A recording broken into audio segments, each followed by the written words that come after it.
Rubber വില സർവകാല റെക്കോർഡിൽ. ആഭ്യന്തര മാർക്കറ്റിൽ RSS 4 കിലോയ്ക്ക് 255 രൂപ നിരക്കിൽ വ്യാപാരം നടന്നു. 13 വർഷത്തിന് ശേഷമാണ് റബ്ബർ വില 250 രൂപ കടക്കുന്നത്.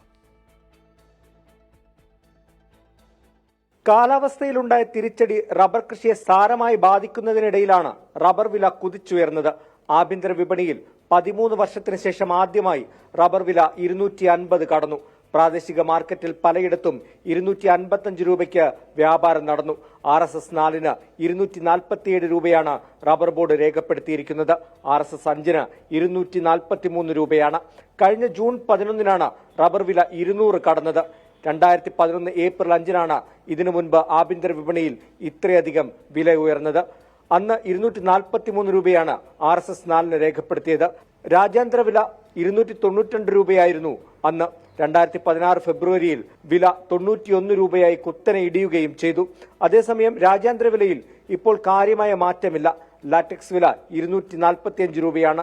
ഷീറ്റ് റബ്ബറിൽ നിന്നും കർഷകർ മാറിയതും വില കൂടാൻ കാരണമായിട്ടുണ്ട്. മെയ് ജൂൺ മാസങ്ങളിലുണ്ടായ കണ്ടെയ്നർ ക്ഷാമവും ചരക്ക് നീക്കത്തിനുള്ള ചെലവ് വർദ്ധിച്ചതും വില വർധനയ്ക്ക് പിന്നിലുണ്ട്.